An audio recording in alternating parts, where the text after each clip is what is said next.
This is our project on nuclear weapons and proliferation by Iman. And Iman.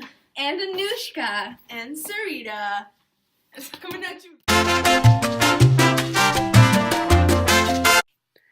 There are two types of weapons that can be made using nuclear energy. First, you can make a fission bomb, which is a sphere of U-235 acting as a tamper and a plutonium-339 core surrounded by high explosives. In a fusion bomb, there's a U-235 sphere made around a neutron generator at one end of a long tube, and a small bullet is removed and placed on the opposite end of the tube with explosives behind it. You can use the barometric pressure sensor to determine the appropriate altitude at which to detonate the bomb. An example of a fission bomb that was dropped was the Nagasaki bomb in Japan. That was a plutonium bomb.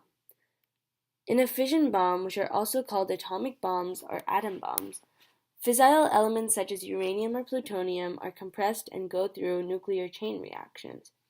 In fusion bombs, which are also called thermonuclear bombs and hydrogen bombs, the energy from a fission bomb is used and heats the fusion fuel, producing radiation. A boosted fission weapon increases the explosive yield to a small amount of fusion reactions, but is not a fusion bomb. Nuclear electromagnetic pulse is an intense flash of electromagnetic energy produced by a rain of high-energy electrons, which in turn are produced by a nuclear bomb's gamma rays. These can permanently destroy or disrupt electronic equipment if they're insufficiently shielded.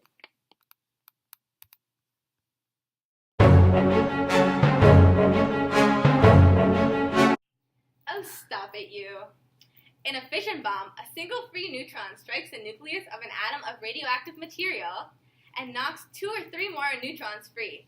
Energy is released when neutrons split off, and those neutrons go on to strike more nuclei and release even more energy, creating a chain reaction. In a fusion bomb, first the fission bomb implodes, creating X-rays that heat the interior of the bomb and the tamper.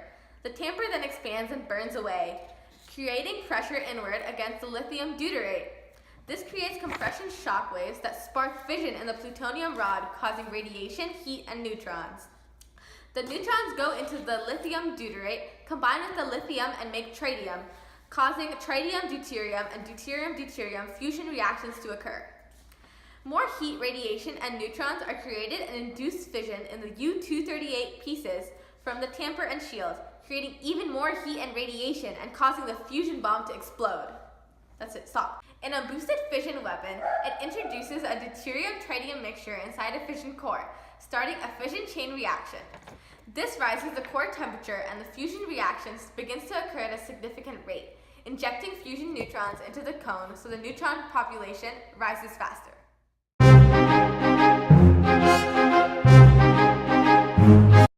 What are nuclear weapons used for and how often are they used? Well, they're used to cause destruction using powerful means. They're also used in warfare. 2 major nuclear bombs in history were both dropped by the United States on Japan at the end of World War II.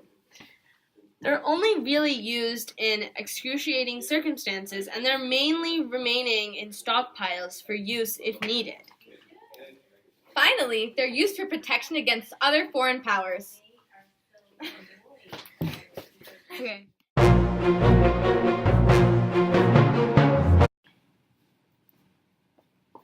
Hey, what's up with the spread of nuclear weapons? Oh, you mean nuclear proliferation? Well, the number of nuclear weapons actually peaked in 1986 and has gone down since the Cold War. Countries like the US, Russia, and UK are slowing down production, but countries like China, Pakistan, India, and North Korea are increasing their numbers as we speak. Wow! I know. Today's weapons are more capable now than they have been in the 1950s, which is why there's less of them. But countries have kept it secret as to how the exact number of weapons that they have today. So we don't know the exact number. Ah, so sad.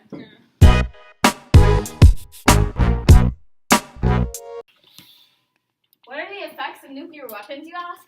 Well, it depends on several factors. such as the design of the weapon, if it's fission or fusion, and its yield. It also depends on the conditions that it went off in, as well as, yeah. Well, that was very informative, but I want to know more. Funny you said that. There's actually both immediate effects and long-term effects of nuclear weapons. Immediate effects include thermal radiation, initial radiation, and blast waves. And long-term effects include radioactive fallout. We'll just cut that out. Whatever. Thermal radiation, an immediate effect, is a primary form of energy that forms from a nuclear explosion. The damage depends strongly on weather conditions, but it does affect exposed areas and causes severe skin burns and eye injuries to those exposed. It also causes all combustible materials to burst into flames. Another type of an immediate reaction is a blast wave, which is heat from an explosion that causes a high-pressure wave to develop and move outward. Damage depends on the range from the blast. However, it does cause death from overpressure and rupturing of hollow organs, and it can also cause death by penetration of debris, as it does cause destruction of any structures. Another immediate effect is initial radiation, which consists mainly of gamma rays and neutrons and causes serious injuries, including severe burns, as well as radiation illnesses like cancer. For long-term effects, radioactive fallout is when radioactive particles fall to the ground as a result of a nuclear explosion. It causes radiated soil as well as debris and radiation illnesses like cancer, and is also very harmful to the environment. Hey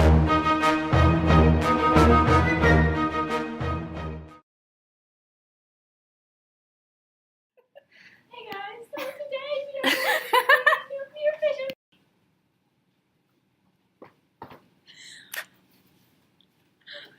Why isn't it? Don't hurt me.